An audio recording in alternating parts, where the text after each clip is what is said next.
Le vent chargé de l'odeur persistante du kérosène et d'une légère humidité marine fouettait le visage du vieil homme, Jean-Luc, alors qu'il pestait, le front plissé, devant l'hélicoptère EC-135 immobilisé.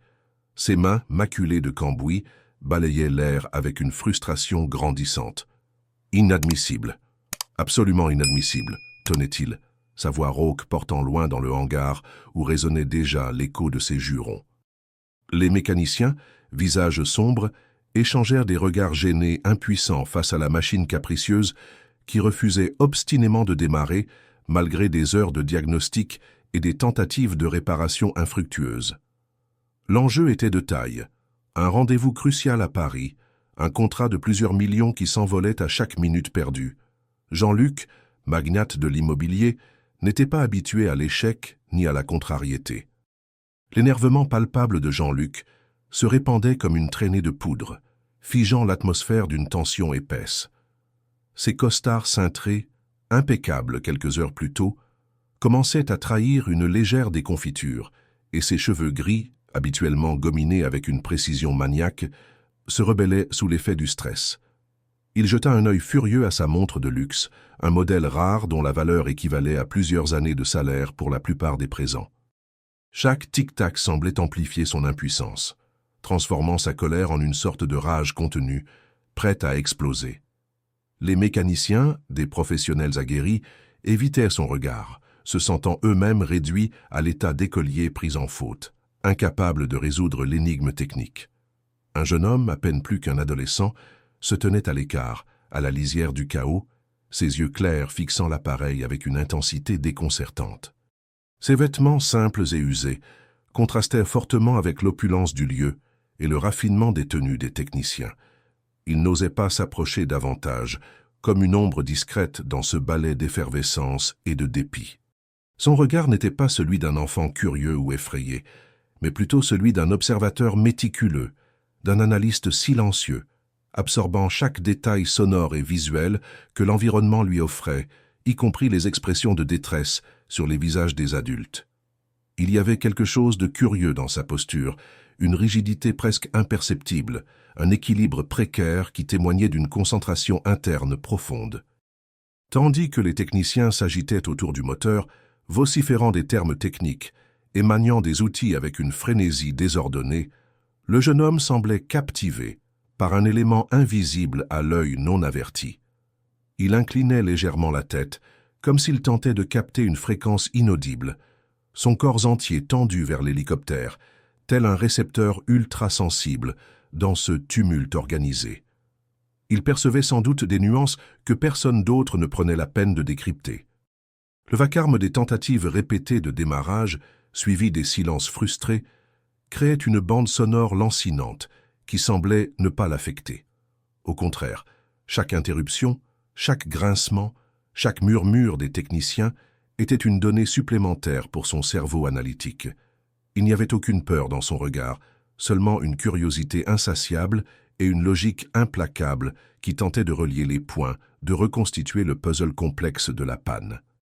Il ne cherchait pas l'attention, n'espérait aucune interaction. Il était simplement là, présent, absorbé par l'énigme que représentait cette machine figée et muette. Un des mécaniciens, transpirant et exaspéré, jeta un coup d'œil distrait au jeune homme. Son regard balaya sa silhouette menue, s'arrêtant un instant sur ses vêtements modestes et son attitude singulière, avant de le congédier d'un geste lassé de la main. « Allez, circule gamin. On travaille ici. Ce n'est pas un spectacle. » Ces mots, prononcés sans réelle méchanceté mais avec une lassitude évidente, sonnaient comme une humiliation. Il renvoyait le jeune homme à sa place perçue, celle d'un enfant importun, sans pertinence aucune dans ce monde d'adultes affairés et pressés, amplifiant son sentiment d'exclusion et d'invisibilité dans un moment d'intense tension. L'adolescent s'appelait Léo, et ses 12 printemps l'avaient doté d'une silhouette élancée, presque éthérée, que ses vêtements trop amples ne parvenaient pas à dissimuler. Un vieux pull en laine chinée dont les mailles détendues laissaient deviner des coudes usés, et un jean délavé aux genoux témoignait d'une vie sans faste, loin des préoccupations matérialistes qui agitaient Jean-Luc. Ses cheveux châtains, coupés courts mais sans réelle coiffure, encadraient un visage aux traits fins, souvent inexpressif aux yeux des autres, mais où battait une intelligence rare, silencieuse. Ses mains, étrangement grandes pour son âge, étaient fines et agiles, constamment en mouvement, comme si elles cherchaient à toucher, à décortiquer le monde invisible. Le regard de Léo, lui, était d'une intensité désarmante. Des yeux verts, profonds comme des lacs de montagne, capables de se fixer sur un détail infinitésimal avec une concentration que peu d'adultes possédaient. Il ne voyait pas le monde comme une série d'événements à interpréter, mais comme un ensemble de données à analyser, de systèmes à comprendre. Les interactions sociales, les non-dits, les émotions humaines étaient pour lui des équations complexes dont il ne maîtrisait pas toujours les variables. C'est pourquoi il préférait observer, écouter et s'immerger dans les logiques implacables des machines ou des chiffres. Dans sa tête, le monde était une symphonie de fréquences, un kaléidoscope de textures, un flux ininterrompu d'informations brutes. Le bourdonnement des néons du hangar, l'odeur métallique de l'huile, le rythme saccadé des battements de cœur des mécaniciens stressés, tout cela composait une partition complexe qu'il tentait de déchiffrer. Il ne se souciait pas des conventions sociales, de l'importance du millionnaire ou de l'urgence de la situation. Seule la logique intrinsèque de l'hélicoptère en panne captivait son esprit, stimulant sa curiosité au-delà de toute considération externe. Sa particularité se manifestait également dans ses mouvements. Il ne se déplaçait pas avec l'assurance insouciante des enfants de son âge. Ses gestes étaient souvent mesurés, parfois rigides, presque robotiques, comme s'il calculait chaque pas. Lorsqu'il était absorbé, il pouvait basculer légèrement sur ses talons, un mouvement répétitif qui l'aidait à canaliser l'afflux d'informations sensorielles et à maintenir sa concentration. Cette posture singulière le rendait étrange aux yeux des autres, un peu hors du temps, un personnage à part dans le tableau animé du hangar. Léo portait souvent dans sa poche un petit carnet usé et un crayon, ses outils précieux pour consigner ses observations. Il y dessinait des schémas, des courbes, des chiffres, des suites logiques qui n'avaient de sens que pour lui. C'était son langage secret, sa manière de structurer le chaos du monde, de traduire les sensations et les perceptions en une logique froide et réconfortante.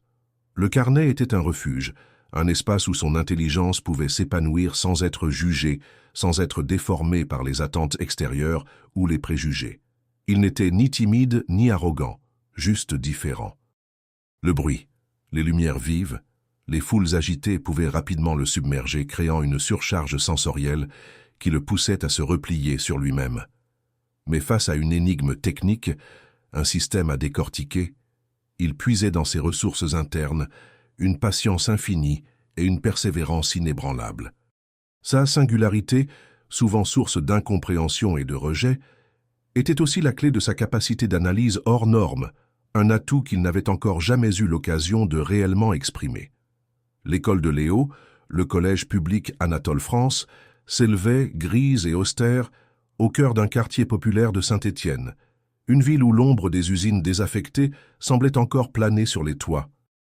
Ses murs de crépi écaillés et sa cour de récréation bitumée reflétaient le peu de moyens alloués à l'établissement, un décor familier pour Léo. Ici, l'excellence était synonyme de calme, d'obéissance et de résultats moyens garantissant une paix sociale.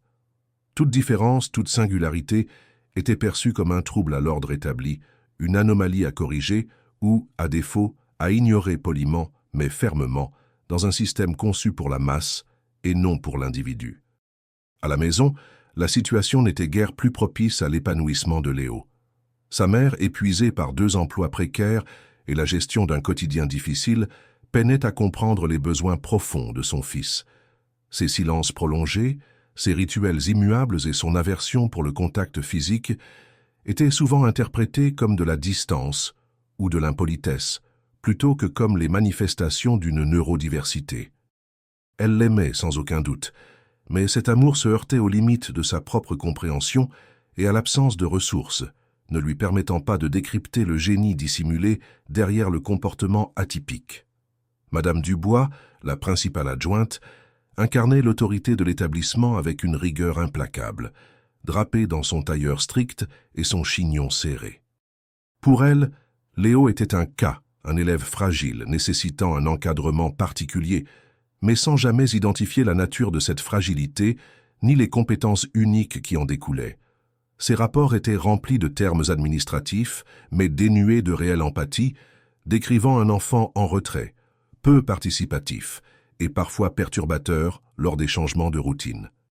Elle voyait un problème à gérer, non un potentiel à cultiver, enfermant Léo dans une étiquette réductrice qui l'empêchait de s'élever. L'enseignant principal de Léo, M. Bernard, un homme d'une cinquantaine d'années proche de la retraite, affichait une résignation mêlée d'un certain cynisme. Il avait vu défiler des générations d'élèves et avait appris à ne plus s'étonner de rien. Pour lui, Léo était un rêveur, un enfant dans sa bulle, dont les capacités, si elles existaient, ne correspondaient pas aux exigences du programme scolaire. Il ne le malmenait pas, mais ne le stimulait pas non plus, le laissant naviguer dans l'indifférence générale, parfois même avec une pointe de lassitude visible dans son regard lorsqu'il répondait aux questions inattendues et complexes de Léo. Les interactions quotidiennes avec ses camarades étaient rares et superficielles. Léo ne parvenait pas à décoder les codes sociaux subtils, les blagues, les sous-entendus qui animaient les conversations. Il était souvent la cible de railleries discrètes, de chuchotements ou simplement d'une indifférence polie. Il restait à la périphérie des groupes, son déjeuner mangé seul dans un coin de la cour, ses yeux fixés sur les motifs des pavés ou les mouvements des nuages, cherchant une logique dans l'immuable, loin du chaos relationnel qui l'entourait. Cette solitude n'était pas toujours un choix, mais une conséquence inévitable de l'incompréhension mutuelle, renforçant son isolement.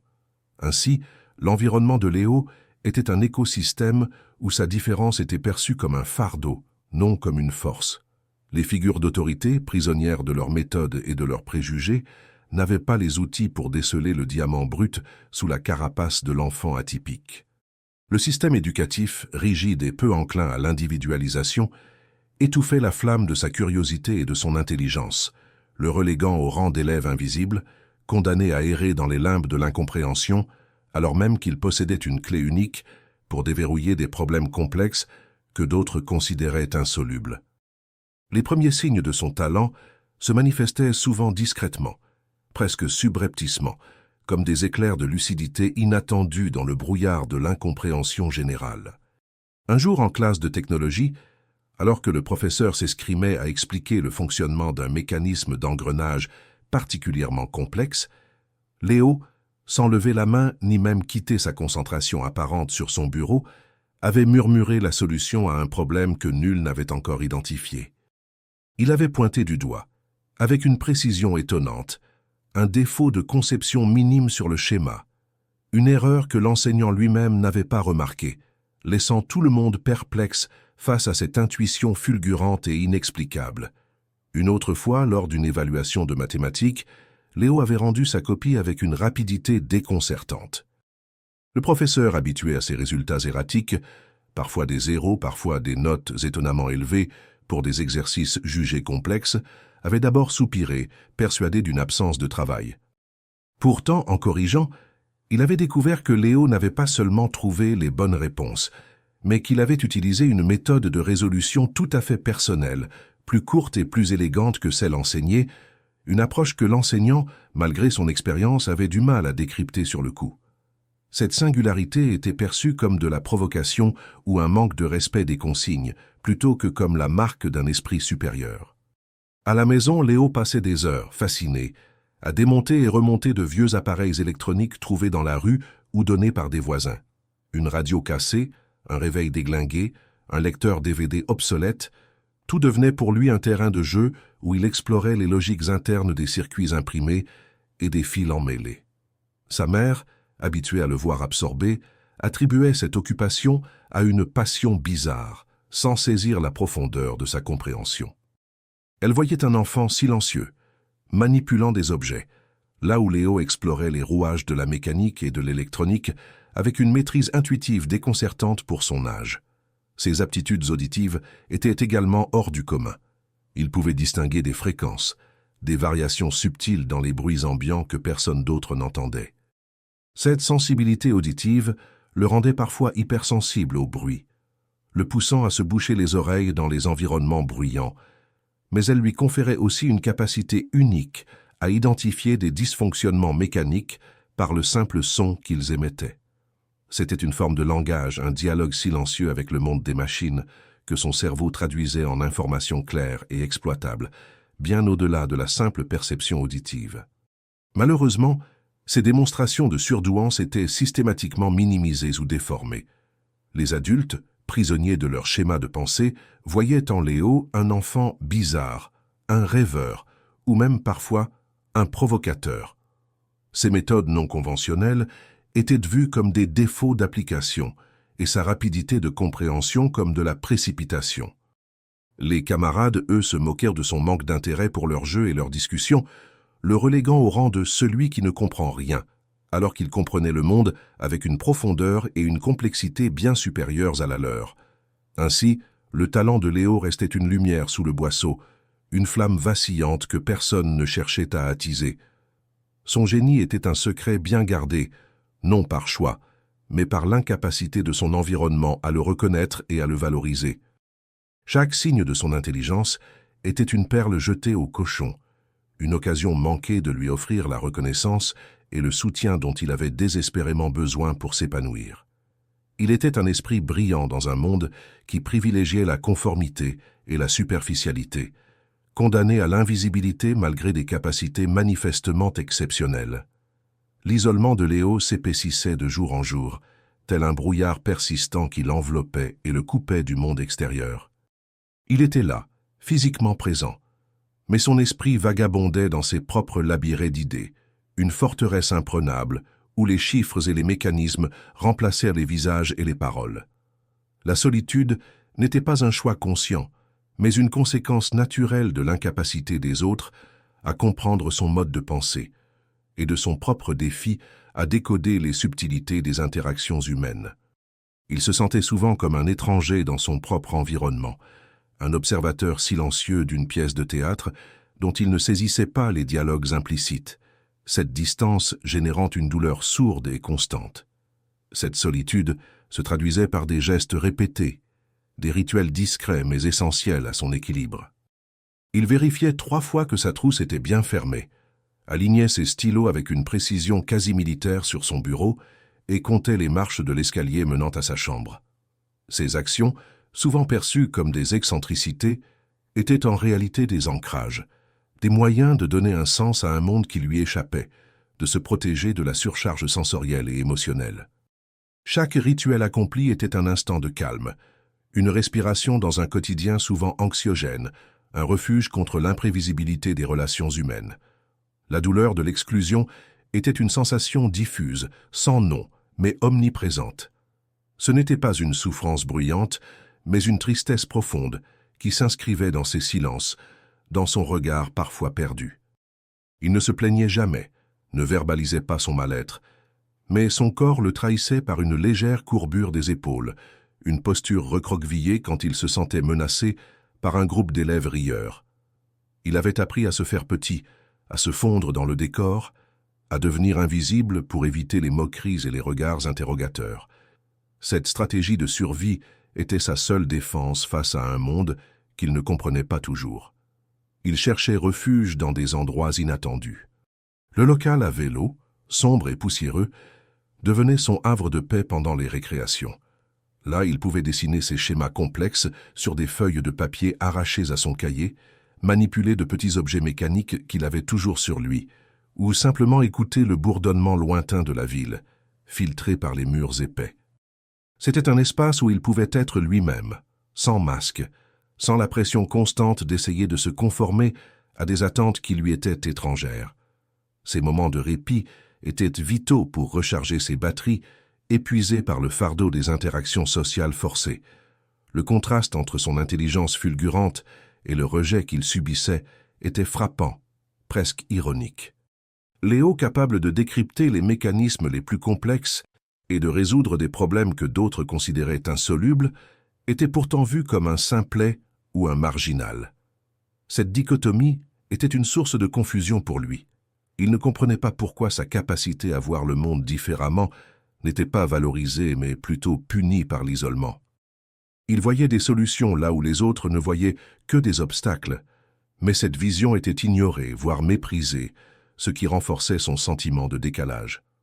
Sa solitude était d'autant plus poignante qu'elle était silencieuse. Léo ne demandait pas d'aide, ne tendait pas la main, non par orgueil, mais par une incapacité à exprimer ses besoins profonds, ou par la conviction que personne ne le comprendrait de toute façon. Il s'enfonçait plus profondément dans son monde intérieur, un univers riche et complexe, mais fermé aux autres. La douleur de l'invisibilité, du potentiel inexploité et de l'incompréhension générale se muait en une résignation, une acceptation tacite de son sort. Mais une étincelle de curiosité et de logique brûlait toujours en lui, attendant le moment où elle pourrait enfin s'exprimer.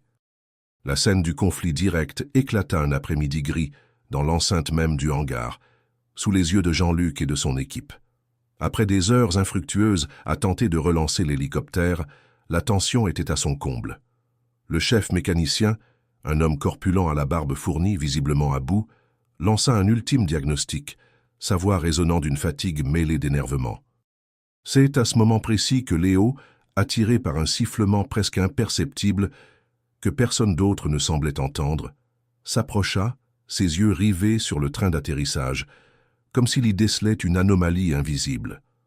Son attitude singulière attira l'attention du mécanicien, excédé par l'échec et la pression du millionnaire. « Dis donc, gamin, tu te prends pour qui ?» tonna le mécanicien, son visage rougi par la frustration. « C'est pas un jouet ici. Va jouer ailleurs, on n'a pas que ça à faire. » Léo, déconcerté par l'agressivité de la voix, mais incapable de détacher son regard de l'objet de sa fascination, fit un pas de plus, son index pointant vers un élément minuscule, presque imperceptible, sur le mécanisme. Sa tentative de communication, silencieuse et basée sur l'observation, fut perçue comme de l'insubordination, un défi lancé à l'autorité des experts. Jean-Luc, qui observait la scène avec agacement, croisa les bras, ses yeux lançant des éclairs. Léo, submergé par l'intensité de la situation, la hauteur des voix et les regards braqués sur lui, commença à vaciller. Son visage pâlit, ses mains se mirent à trembler légèrement, et il bascula sur ses talons, un mouvement de balancier qui trahissait son anxiété croissante. Il tenta de formuler une explication, un mot, un son pour articuler ce qu'il percevait, mais aucun ne sortit de sa gorge nouée. Le stress de la confrontation directe, l'humiliation ressentie face à l'incompréhension générale, bloquaient toute tentative de communication verbale, le réduisant à un état de mutisme, sa logique interne criant ce que sa voix ne pouvait exprimer. Jean-Luc, impatienté par la scène, fit un geste de la main pour congédier l'enfant. « Allez, qu'on s'en débarrasse. On a un hélicoptère à faire voler, pas un gamin à surveiller. » Ces mots, prononcés avec dédain, résonnèrent comme une sentence. Léo, les yeux embués, comprit le message. Il était un obstacle, une nuisance, une présence indésirable dans ce monde d'adultes pressés. Le point culminant de cette humiliation fut un point de non-retour, un moment de désespoir où le poids de l'incompréhension menaçait de l'écraser complètement, de le réduire à néant. C'était un point bas, un moment où la solitude et le rejet atteignaient leur paroxysme. Léo, sentant les larmes monter, se retourna lentement, les épaules affaissées. Il n'y avait plus de dignité dans sa posture, juste le désespoir muet d'un enfant dont la lumière intérieure était niée, éteinte par l'ignorance et l'arrogance de ceux qui l'entouraient. La scène était lourde d'une profonde injustice, préparant le terrain pour une rupture émotionnelle inévitable, où l'éclat de son génie serait la seule voie pour briser les chaînes de l'invisibilité.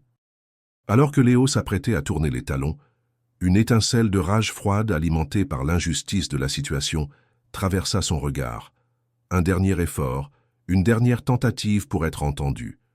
Il se figea, tourna son corps d'une manière presque robotique et pointant du doigt l'hélicoptère, il prononça d'une voix soudainement forte et étonnamment claire un seul mot, inattendu et précis, « Joint ». Le son de sa voix, brisant le silence tendu du hangar, capta l'attention de tous. Le mécanicien, surpris par cette réplique inattendue, se retourna, le visage incrédule, tandis que Jean-Luc fronçait les sourcils, intrigué par cette intrusion sonore. Le mécanicien, piqué au vif, s'approcha de Léo avec une nouvelle fureur. « Quoi? Joint? Mais qu'est-ce que tu racontes, gamin? On a vérifié tous les joints. » Mais Léo ne scia pas. Ses yeux, d'une acuité redoutable, était fixé sur un petit renfoncement près du rotor de queue. Il fit un pas de côté, contournant le mécanicien abasourdi et s'agenouilla. Sa main, d'une agilité surprenante, se tendit sans hésitation vers un endroit précis, à peine visible. Avec la pointe de son index, il désigna une zone minuscule, presque invisible à l'œil nu, une micro-fissure dans un joint d'étanchéité qui avait échappé à toutes les inspections visuelles et tactiles. Un silence de plomb tomba sur le hangar. Les mécaniciens, d'abord sceptiques, s'approchèrent intrigués par l'assurance inattendue du jeune garçon. Le chef mécanicien, malgré sa réticence, se pencha à son tour, sa lampe de poche éclairant l'endroit indiqué par Léo. Ce qu'il vit le laissa sans voix. Une infime craquelure sur un joint en caoutchouc, juste assez grande pour laisser échapper une infime quantité de liquide hydraulique sous pression, ce qui expliquait la panne intermittente et inexplicable de l'appareil. L'anomalie était si minime qu'elle était indétectable sans une observation d'une précision extrême, une compétence que seul Léo semblait posséder. Jean-Luc, d'abord incrédule, sentit son sang se glacer. Il s'approcha lui aussi, ses yeux suivant la lumière de la lampe du mécanicien. La preuve était là, évidente une fois montrée du doigt, une micro-défaillance qui aurait pu avoir des conséquences catastrophiques en vol et qui avait été identifiée par un enfant que tous avaient méprisé. La clarté et l'assurance avec lesquelles Léo avait pointé le problème, son calme imperturbable face à l'hostilité, contrastaient violemment avec l'agitation et l'échec des experts. C'était une démonstration de génie pur, désarmante de simplicité et d'efficacité, révélée sous les yeux de tous. Léo, sans un mot, se releva. Il n'y avait aucune fierté dans son regard, aucune jubilation, juste la satisfaction calme d'avoir résolu l'énigme qui le tourmentait. Il avait vu, analysé et identifié. Pour lui, c'était une simple question de logique. Le sifflement aigu qu'il avait perçu était le son de l'air s'échappant de cette minuscule fissure, une fréquence que son ouïe surdéveloppée avait captée, alors que le bruit ambiant la masquait pour les autres. Cette révélation, à la fois visuelle et auditive, était un testament de ses capacités sensorielles et cognitives hors normes, un don précieux et rare. La scène, d'une sobriété déconcertante, était pourtant d'une puissance émotionnelle immense. Le silence qui suivit fut plus éloquent que n'importe quel discours. Léo avait non seulement identifié la panne, mais il avait également mis à nu l'arrogance et l'aveuglement de ceux qui se croyaient omniscients. Le jeune garçon que l'on avait renvoyé avec dédain venait de sauver une situation critique par la seule force de son observation et de son intellect. C'était une victoire silencieuse, mais retentissante, qui allait forcer une réévaluation complète de sa place et de sa valeur dans ce monde qu'il avait si longtemps ignoré. Un silence profond, presque solennel, s'abattit sur le hangar, brisant l'agitation qui avait régné quelques instants plus tôt. C'était un silence de stupéfaction, un voile de surprise et de gêne qui recouvrait les visages. Les mécaniciens, d'abord le chef puis les autres, reculèrent d'un pas, leurs outils pendus à leurs mains comme des extensions inutiles. Leurs bouches s'entr'ouvrirent légèrement, leurs sourcils se haussèrent dans un mélange de choc et de confusion. Ils échangèrent des regards furtifs, chargés d'une culpabilité implicite, réalisant collectivement l'énormité de leur erreur et la condescendance dont ils avaient fait preuve envers cet enfant au don si précieux. Jean-Luc le millionnaire était sans doute le plus ébranlé de tous. Son visage habituellement marqué par l'assurance et l'autorité était maintenant blafard, ses traits figés dans une expression de surprise incrédule. La suffisance qui l'habitait avait cédé la place à une gêne palpable. Il regarda Léo, puis l'hélicoptère, puis de nouveau Léo, comme s'il essayait de concilier l'image du gamin qu'il avait méprisé avec celle du génie silencieux qui venait de le sortir d'un embarras coûteux. Ses yeux, qui auparavant avaient glissé sur Léo sans le voir, s'attardèrent sur lui avec une nouvelle intensité, une curiosité teintée de respect forcé. Les micro-expressions sur les visages des témoins étaient éloquentes. Le dédain initial s'était transformé en une forme d'admiration contrainte, et la gêne en une légère humiliation. Certains détournèrent le regard, ne supportant pas la lumière crue de la vérité qui venait d'éclater. D'autres, plus directs, fixaient Léo avec une fascination nouvelle, comme s'ils le voyaient pour la première fois. Il y avait dans l'air une prise de conscience collective, le début d'une remise en question de leurs propres préjugés, une réalisation amère que leur arrogance les avait rendus aveugles, alors que leur à une forme d'intelligence qu'il n'avait pas su reconnaître ni valoriser. Le chef mécanicien fut le premier à briser le silence, non par des mots, mais par un geste. Il se baissa, ramassa le petit morceau de joint endommagé que Léo avait désigné, le tourna entre ses doigts, puis leva les yeux vers Léo avec une expression complexe, un mélange de honte et d'étonnement. Son silence était plus éloquent que n'importe quelle excuse, un aveu silencieux de son erreur de jugement et de la capacité hors norme du jeune garçon. Il était clair que l'image qu'il avait de Léo venait d'être pulvérisée, remplacée par une nouvelle perception, plus respectueuse. Personne n'osa parler, personne ne sut quoi dire. Le moment était trop puissant, trop chargé de signification. C'était une leçon d'humilité donnée par un enfant que l'on pensait insignifiant. Les mécaniciens se sentaient petits face à l'étendue de leur propre ignorance, leur expertise réduite à néant par une simple observation. L'atmosphère était empreinte d'une tension nouvelle, non plus celle de la frustration, mais celle de la révélation, du choc de la vérité. Ils venaient d'être les témoins privilégiés d'une forme de génie silencieux, d'une intelligence qui opérait en dehors des schémas conventionnels, et cela les laissait pantois. Le changement de perception, bien que naissant, était palpable. L'air était devenu plus léger, comme si un poids venait d'être soulevé. Le regard méprisant avait disparu, remplacé par une curiosité respectueuse. Les figures d'autorité, un instant plus tôt si sûres d'elles, étaient désormais en position d'apprenant, forcées de réévaluer ce qu'elles croyaient savoir. Léo, le jeune garçon autiste et discret, avait involontairement déclenché une petite révolution dans les esprits, démontrant que la véritable valeur ne résidait pas toujours dans le statut social ou les apparences, mais pouvait surgir des endroits les plus inattendus avec une force désarmante et une pertinence indéniable. Jean-Luc, brisant enfin le silence pesant, fit un pas hésitant vers Léo. Sa voix, autrefois pleine de condescendance, était maintenant empreinte d'une prudence inattendue, presque d'une forme de respect maladroit. « Gamin, mon garçon », commença-t-il, cherchant ses mots, visiblement mal à l'aise dans cette situation inédite pour lui. Il hésita, puis tendit une main vers Léo, non pas pour le toucher, mais dans un geste symbolique de proposition. « Comment as-tu vu ça ?» Personne n'a rien vu. Sa question n'était pas une interrogation condescendante, mais une véritable quête de compréhension, un aveu silencieux de sa propre limite face à l'évidence du génie. Le chef mécanicien, toujours bouleversé, s'approcha à son tour. Son regard, qui quelques minutes plus tôt avait été rempli d'agacement, était maintenant empreint d'une curiosité sincère et d'une gêne manifeste. Il baissa la tête, comme s'il s'excusait silencieusement pour ses propos précédents. « C'était incroyable, mon petit. On a tout vérifié, tout. Comment as-tu pu entendre ça ?» Il ne s'agissait plus de blâmer, mais de comprendre, de saisir la nature de cette perception unique qui avait déjoué toutes leurs expertises techniques. Le geste maladroit du mécanicien, une légère inclinaison de la tête, témoignait d'une reconnaissance inattendue, une forme d'hommage rendu à la perspicacité de Léo. Léo, malgré la pression des regards, ne montra aucune réaction. Il ne sourit pas, ne fit pas de signe de tête. Sa posture resta la même, légèrement rigide, ses yeux observant toujours l'hélicoptère, comme s'il attendait une confirmation finale de sa réparation. Le changement n'était pas en lui, mais autour de lui. Le geste de Jean-Luc, la question du mécanicien, les regards qui n'étaient plus moqueurs mais interrogateurs, tout cela était un bouleversement sismique dans son univers habituellement marqué par l'indifférence.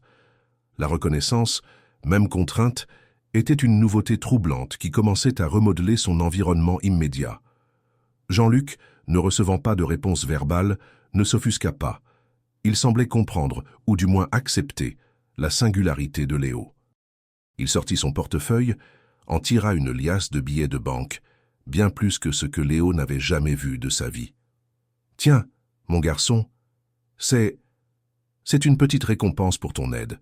Sans toi, j'aurais perdu bien plus que ça. » Le geste, bien que matérialiste, était porteur d'une intention de gratitude, une tentative maladroite de combler le fossé. Mais plus encore que l'argent, c'était le ton, la voix de Jean-Luc, dénuée de tout mépris, qui marquait le véritable changement. Un des mécaniciens, plus jeune que les autres, s'approcha de Léo. Il ne parla pas d'argent, mais d'une proposition plus inattendue. « Écoute, gamin, on a un atelier ici, avec plein de trucs à démonter et à réparer. Si ça te dit un jour, tu peux venir jeter un œil. Pas de pression, juste pour regarder, pour apprendre. » C'était une invitation, une main tendue qui ne demandait rien en retour, mais offrait un espace où le talent de Léo pourrait peut-être être exploré, où sa passion pour la mécanique trouverait un terrain fertile. C'était un signe ténu, mais significatif, d'une acceptation nouvelle de sa particularité. Léo cligna des yeux lentement, un signe rare d'une émotion sous-jacente. Il ne prit pas l'argent, ne répondit pas à l'invitation. Mais il ne se détourna plus. Le changement était là, palpable. Quelque chose s'était brisé dans le mur d'incompréhension qui l'entourait. Le millionnaire, les mécaniciens, tous ceux qui l'avaient ignoré ou humilié, étaient forcés de voir au-delà des apparences. La reconnaissance, même si elle n'était pas verbalisée par Léo, était ancrée dans le respect naissant de ces hommes. Le chemin serait long, mais la porte venait de s'entr'ouverte, offrant une perspective nouvelle pour un enfant jusqu'alors condamné à l'invisibilité. Le retour à la maison fut un cheminement silencieux pour Léo, comme si l'agitation du hangar et les regards posés sur lui avaient épuisé toutes ses réserves émotionnelles. La liasse de billets de Jean-Luc, qu'il n'avait pas acceptée, restait une image mentale floue, moins importante que la sensation de la micro-fissure sous son doigt. Il marchait, ses pas mesurés et réguliers, le long des rues familières de son quartier, ignorant le bruit des voitures et les éclats de voix des passants. Son esprit était un tourbillon de données, de sensations, de la fréquence du sifflement qu'il avait perçu, aux expressions figées sur les visages des adultes. Arrivé chez lui, il monta directement dans sa chambre, son refuge. La petite pièce, avec ses murs tapissés de schémas techniques griffonnés et de vieilles cartes de circuits imprimées, était son sanctuaire. Il s'assit sur le bord de son lit, ses yeux fixant un point invisible sur le mur. Il n'y avait ni exultation ni fierté bruyante, juste une forme d'apaisement intérieur, le calme qui succède à l'accomplissement d'une tâche complexe. L'énigme était résolue, le système réparé, et cette logique simple et pure était sa seule satisfaction. Il se sentait à la fois épuisé et curieusement léger, comme si un poids venait d'être ôté de ses épaules. Sa mère, alertée par son silence inhabituel, vint frapper à sa porte. « Léo, ça va, mon chéri ?» Sa voix était douce, teintée d'une préoccupation qu'elle peinait parfois à exprimer. Léo ne répondit pas immédiatement.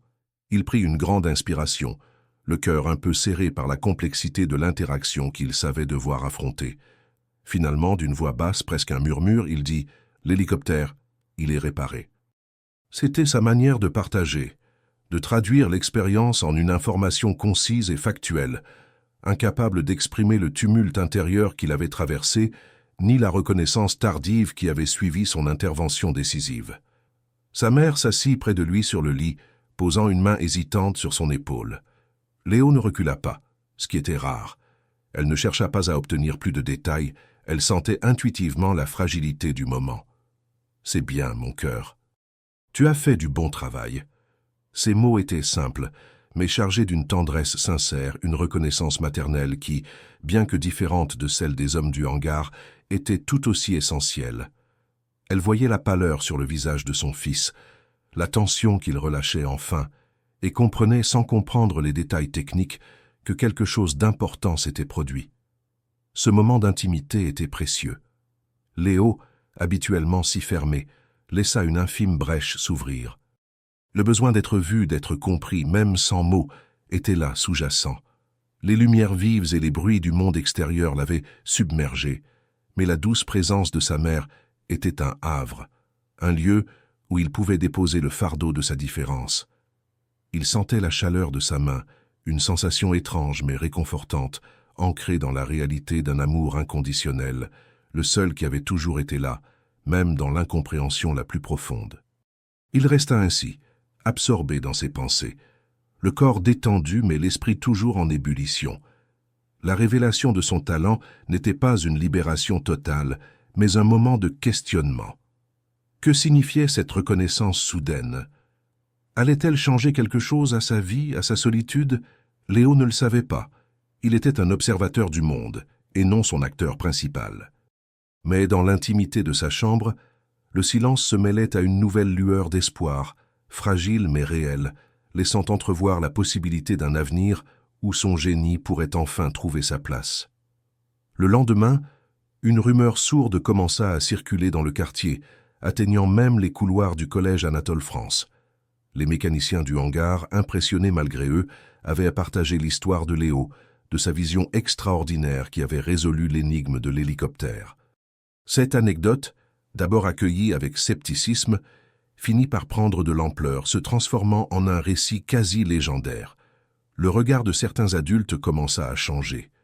Monsieur Bernard, l'enseignant principal, Léo, en apercevant Léo dans le couloir, eut un léger hochement de tête presque imperceptible, mais qui, pour Léo, était une rupture avec l'indifférence habituelle, une graine infime de respect. À l'école, la dynamique sociale, bien que lente à changer, montrait de premiers signes de mutation. Quelques camarades, ceux qui avaient été témoins directs de la scène ou qui avaient entendu les récits, observaient Léo avec une nouvelle curiosité. Fini les moqueries ouvertes, remplacées par des regards interrogateurs, parfois même un peu intimidés. L'aura du génie silencieux commençait à se former autour de lui.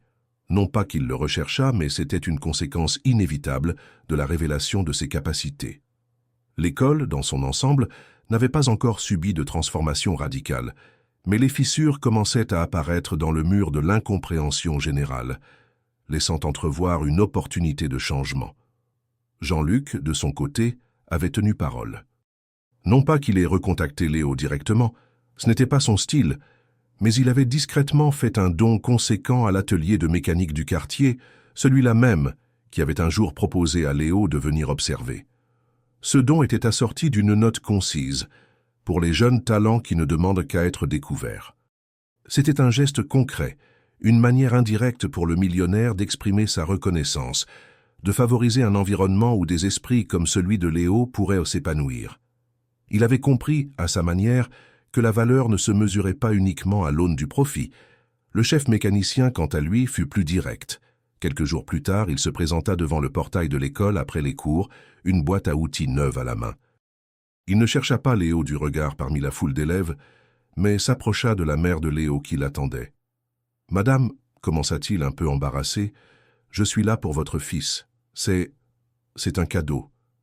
Et si un jour il veut venir voir comment on répare de vraies machines, ma porte est ouverte. » Ce geste concret et personnel était une marque de respect profonde, une invitation à un monde où les compétences de Léo seraient enfin appréciées à leur juste valeur, bien au-delà des murs de l'école.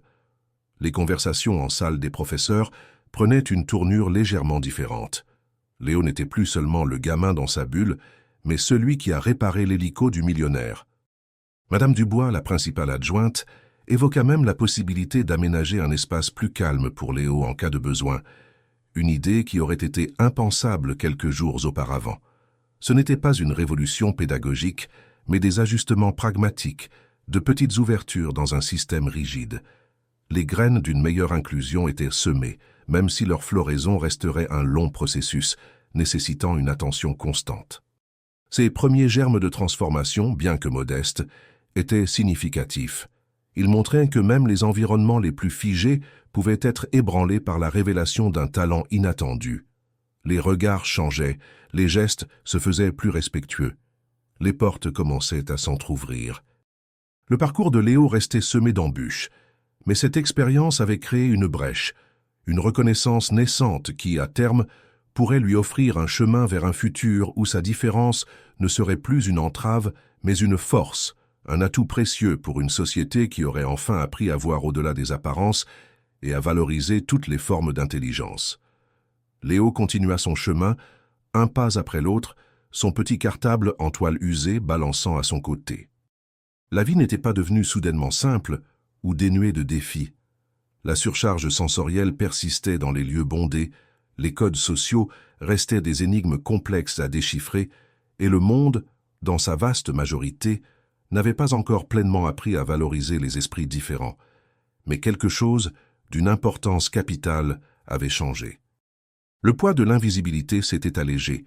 Le sentiment d'être un poids, un problème à gérer, avait été remplacée par une nouvelle et fragile reconnaissance de sa valeur intrinsèque, de son intelligence hors norme. Dans sa chambre, au-dessus de son bureau, Léo avait accroché le petit morceau de joint endommagé. Ce n'était pas un trophée ni un symbole de victoire, mais un rappel tangible de ce moment où sa perception singulière avait fait la différence, où son attention aux détails avait brisé les murs de l'incompréhension. Ce fragment, insignifiant pour d'autres, était pour lui une preuve silencieuse, un ancrage dans la réalité de ses capacités, un objet qui parlait de logique et de précision, bien plus éloquent que n'importe quel compliment ou reconnaissance verbale qu'il aurait pu recevoir. L'hélicoptère de Jean-Luc s'élevait désormais régulièrement dans le ciel de Saint-Étienne, un point lointain dans l'azur. Parfois, Léo le voyait passer depuis la fenêtre de sa chambre ou en sortant du collège. Il ne ressentait ni admiration pour l'appareil, ni ressentiment pour le monde qu'il représentait. Il y avait juste une confirmation tranquille, la machine fonctionnait et la logique avait prévalu. Ce vol était une métaphore discrète de la voie qu'il était en train de tracer pour lui-même, un chemin où son talent pourrait le porter toujours plus haut malgré les turbulences initiales et les obstacles qui persisteraient sur sa route. Les interactions avec sa mère avaient pris une teinte nouvelle. Elle le regardait avec une tendresse plus profonde, une compréhension non verbale qui transcendait les mots. Les silences partagés étaient moins lourds, moins chargés d'incompréhension. Elle n'avait pas toutes les réponses, mais elle avait vu la lumière dans les yeux de son fils, la paix qu'il trouvait dans la résolution des problèmes. C'était un amour qui grandissait, s'adaptant à la complexité de l'enfant, cherchant de nouvelles manières de se manifester au-delà des conventions. Une acceptation totale de qui il était, de ce qu'il était capable de faire. L'invitation du mécanicien à l'atelier restait en suspens, une promesse pour l'avenir. Léo n'y était pas encore allé. Le pas était immense, impliquant de sortir de sa zone de confort, d'interagir dans un nouvel environnement. Mais l'idée même était une source de réconfort, la certitude qu'il existait désormais un lieu où ses mains fines et son esprit analytique trouveraient un sens, où il pourrait se plonger dans la logique des machines sans être jugé. C'était une porte entr'ouverte vers un monde où sa passion deviendrait peut-être une force reconnue, une contribution précieuse. Le chemin de Léo était loin d'être terminé. La lutte pour la reconnaissance et l'inclusion continuerait, mais le plus grand obstacle, l'invisibilité, avait été surmonté. Son histoire, silencieuse mais percutante, était une leçon pour tous. La vraie intelligence ne se cache pas toujours derrière les diplômes ou les apparences. Elle peut résider dans les yeux verts d'un enfant silencieux, dans sa capacité à voir ce que les autres ne perçoivent pas et à résoudre des problèmes avec une logique que seule une âme unique peut posséder. Léo continuait d'avancer, un observateur du monde, mais désormais un monde qui commençait enfin à le voir.